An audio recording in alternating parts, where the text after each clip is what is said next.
میں نے کہا کہ میں تعلیم کے خلاف ہوں. بات کرنے کا مقصد یہ نہیں تھا کہ میں ایجوکیشن کے سرے سے ہی خلاف ہوں، لیکن میں اس تعلیم کے ضرور خلاف ہوں کہ یونیورسٹی میں ہم جائیں، ہم 17 سال پڑھیں اور پڑھنے کے بعد جس باپ نے ہمیں صبح چھوڑا، جو واپس لے کے آیا، جس ماں نے ہمیں کھانا بنا کے دیا، ہمارے کپڑے دھوئے، ہم اس ماں باپ کو ہی بھول جائیں کہ ان کے کتنے احسانات ہیں ہمارے اوپر. اللہ تعالیٰ کیا فرما رہا ہے؟ وَبِالْوَالِدَيْنِ إِحْسَانًا، اپنے ماں باپ کے اوپر احسان کرو. ایک ہوتا ہے بدلہ. بدلہ کیا ہے کہ میں نے آپ کے لیے کام کیا تو آپ نے اس کے بدلے میں ویسا ہی کام میرے لیے کر لیا. اور ایک ہوتا ہے احسان کرنا. احسان یہ ہوتا ہے کہ میں نے اگر آپ کے لیے کچھ کیا ہے تو آپ اس کے بڑھ کے 10 گنا 20 گنا زیادہ آپ میرے لیے کریں گے تو اس کو احسان بولتے ہیں. ماں کا باپ کا تو بدلہ ہی پورا نہیں ہوتا، احسان ہم نے کہاں سے کرنا.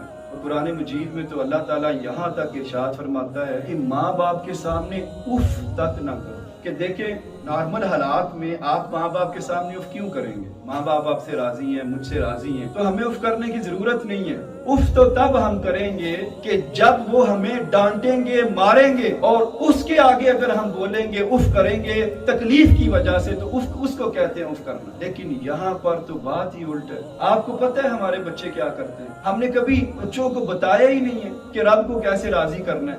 ہم نے یہ بتایا کہ پیر کے پاس جاؤ، لیکن سب سے بڑا پیر کون ہے؟ وہ ماں ہے. مجھے کہیں گے کوئی لوگ، شاہ جی ہمارے لیے دعا کریں.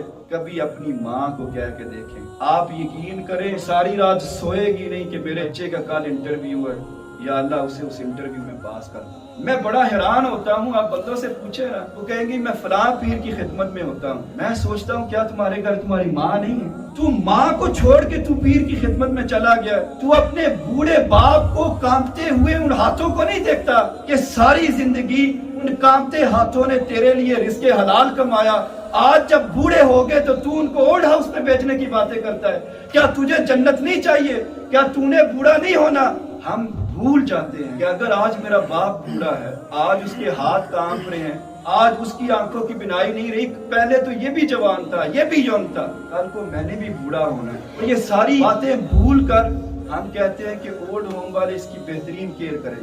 اگر اولڈ ہوم نے ہمارے والدین کو سمجھانا ہے تو لعنت ہے ایسی زندگی کے اوپر کہ جس تعلیم اور جس زندگی میں ہم نے یہ نہیں سیکھا کہ ہماری ذمہ داری کیا ہے، ہم نے یہ نہیں سیکھا کہ اللہ تعالیٰ کو راضی کرنا ہے تو صرف باپ کو راضی کر لے.